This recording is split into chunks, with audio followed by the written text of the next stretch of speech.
Come.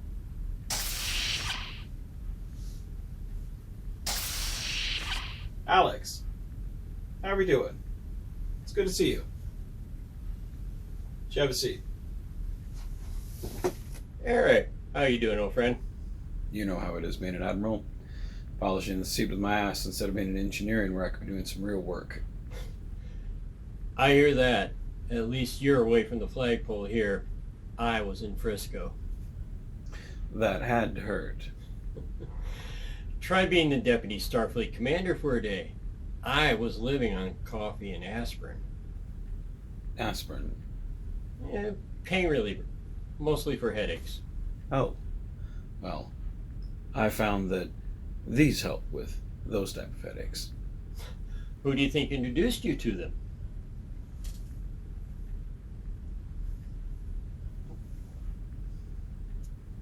How's the wife and crew? Angie's doing okay. I left her in the recording studio to get her mind off of things, and most of the crew took the Chandler back to Earth for repairs and overhaul. You're one lucky bastard. Yeah, in more ways than one. Yeah. I was reading your report. Interesting reading, wasn't it? That's an understatement, my friend. Not only does the newest ship in the fleet get its ass kicked, but now the Romulans have a device that will allow it to fire while cloaked. Yeah, let me answer the second part of that first. It seems like the Romulans have solved that power problem. My God. The implications. And if they give it to the Klingons? Yeah, and that's what kept me awake at night after that fight. I sure hope that was the only prototype and not a full production model. What makes you think it's a prototype? Remember when Kirk ran into that bird of prey back in '67? And then 6 months later, I ran into its sister ship? Romulans sure love to test their new play toys in Federation space. And mess with our heads in the process. That seems to be their MO. Plus, they think Kennedy's still in charge of the Lexington, and I'm still an admiral. Starfleet intelligence managed to accomplish a counter-intel mission for once? Oh, FYI. Kennedy's getting the next Odysseus-class ship, Valkyrie. Final stages of outfitting now in Newport News. Should be ready for shakedown at the end of the year. Good. That'll make us, the Murray, and her, and the prototype Odysseus at Utopia Planitia. We need more than 3 of these ships, Eric. Alex. You know these 3 ships of the Odysseus class nearly bankrupt Starfleet.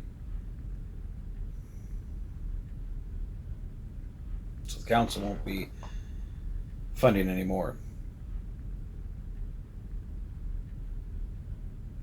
Especially with the Excelsior cheaper. And they can do the same mission. No, I disagree. After this last fight, those Nova-type battlecruisers are a match for the Excelsior types. Then what's your excuse for almost wrecking the Lexington? It was a 2-to-1 fight for about half of it. If it hadn't been for Savick and Brianna getting control of the channeling when they did, I wouldn't be here talking to you about it right now. I know the feeling.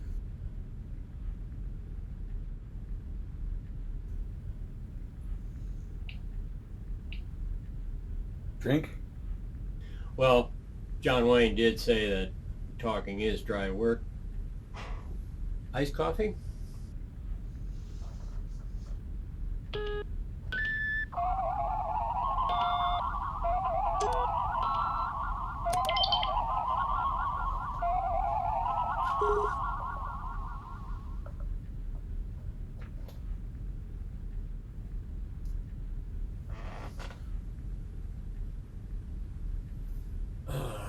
That does it.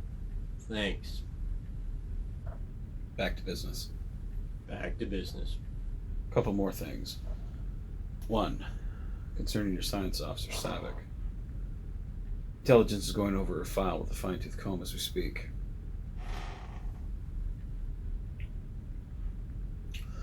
Pending their investigation, she's on administrative leave and restricted to base. That was bull, Eric. Yanking one of my senior officers off of my staff and not informing me, her captain? And you should know. It's not my call. Security suspended her clearance the moment the Lexington pulled in. I mean, a hostile twin sister? Where did that come from? Eric, she was as surprised as the rest of us when the Romulan commander came on screen. No way she could have faked that. She's half Vulcan. And she controls her emotions. Also, she's half Romulan, which means she's more passionate than most people think. Believe me, I saw the look of shock on her face when her twin appeared on screen. Vulcans don't do that. Okay. And what if she was play acting? If she pulled the wool over Starfleet's eyes, she did a heck of a con job on the Vulcans. And that would deserve the acting award of the decade. One of the first things that I did after the fight was to grill Saavik about her twin sister. She swears that she thought her sister was dead after the Romulans abandoned her home planet. But her sister's dead now, so that's sort of a moot point. Yet Saavik's twin sister was in command of one of their best battleships. You don't get that far in Romulan politics or in the military without some influence. Or without knowing how to dirty one's hands.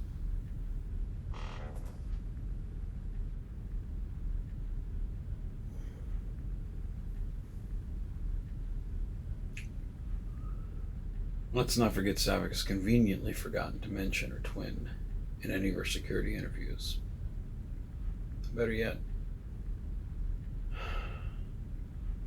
managed to keep it secret for years.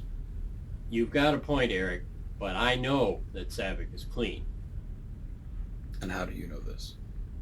Outside of my instincts? Well, I shot a message off to the Vulcan High Command asking them about their little expedition to her planet. What was their answer? I can summarize it in one word. FOAD. Polite, but unmistakable. I thought about firing a message off to Ambassador Sarek, but I thought better of it. Yeah. The last thing we need right now is to piss off Sarek. Or the High Command. If they don't want to talk to us about it, then it's their choice. And intelligence has sources we don't. So let's leave it at that. But Saavik's suspension stands, pending the results of the intelligence investigation. That's bull, and you know it, Eric. It's no use yelling at me, Alex. It's out of my hands. If you didn't sign off on her suspension, who did? Vice Admiral Daniel Two Wolves, the Chief of Starfleet Intelligence. Why? Danny Two Wolves? He and I go way back to the Academy. He was to me like Finnegan was to Kirk. This is his way of getting back at me. You can take this whole matter up with him. I'm just following orders. I know you are. But believe me, I'm going to be calling Danny about this, and that's not going to be pretty. You think getting a voluntary demotion to captain would have cooled your jets a little? My demotion wasn't exactly voluntary. That's the word around the fleet. Well, that's kind of true. I did shoot my mouth off during a council briefing about a top secret project that has recently been in the not so public eye. And as a result of all the events surrounding that project, Harry Morrow was forced to retire.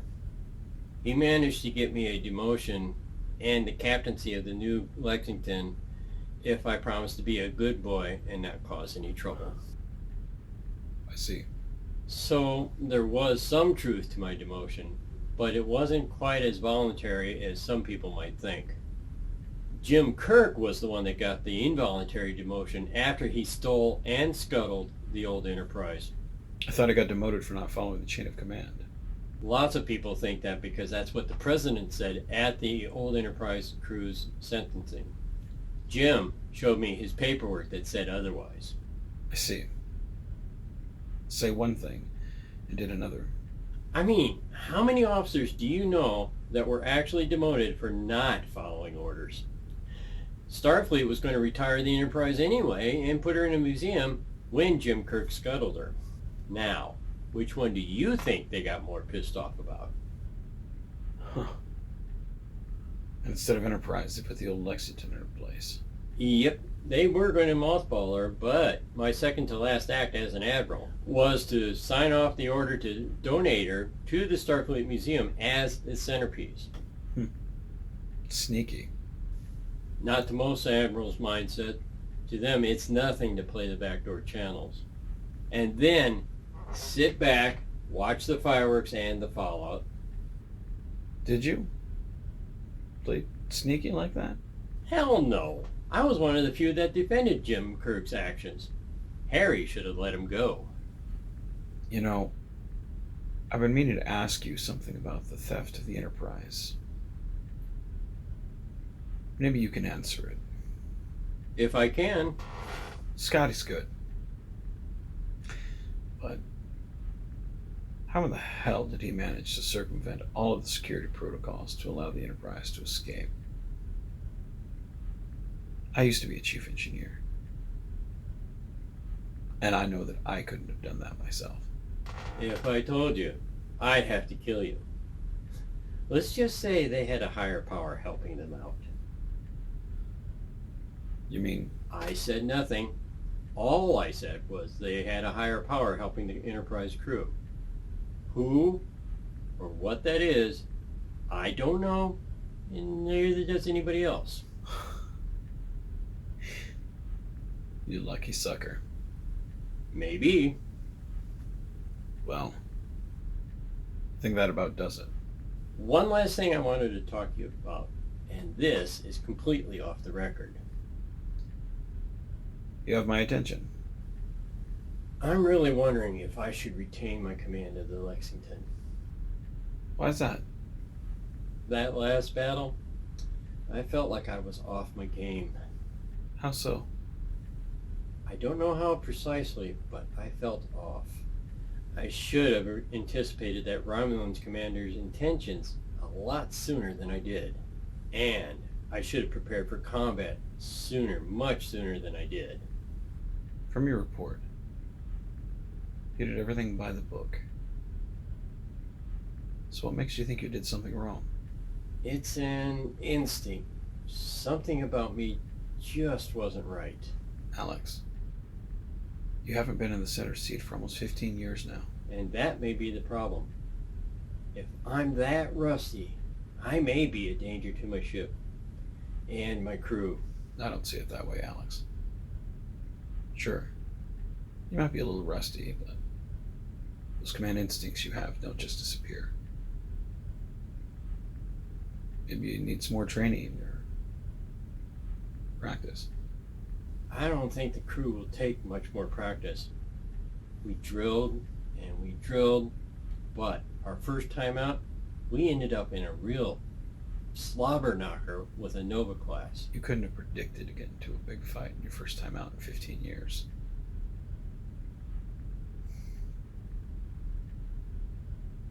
I think you're being too hard on yourself.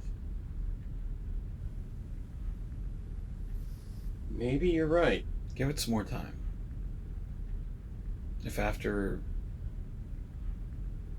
3 months you don't feel like you're doing any better, you can always retire.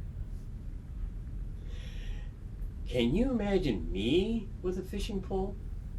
Isn't that what retirees do? I suck at fishing, even when I was a kid. Flying, I'm a lot better at. Okay.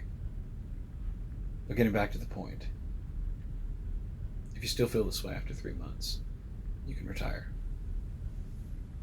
You got a point there. Lieutenant Commander Fox to Captain McKnight. Oh! What? I forgot. Go ahead. Skipper, did you forget? I did. Sorry. Forgot what? I'll be there shortly. Oh, and are you ready for your exam? I'll be ready after this refit, Skipper. Good. I'll be there shortly. McKnight out. They want to brief me on the new gadget that they have installed on the Lexington. What new gadget? The engineers are calling it a virtual simulation hall. There's a prototype here on the Challenger, and Sophie's fighting like hell to get one for the Lexington.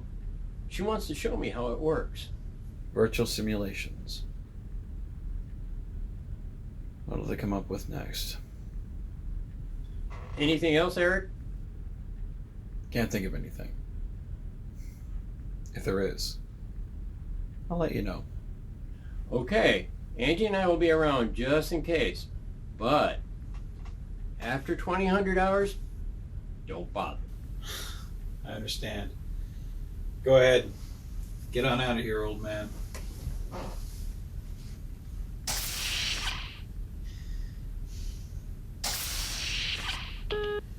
Communications. Open up a channel to Admiral Two Wolves, Starfleet Security.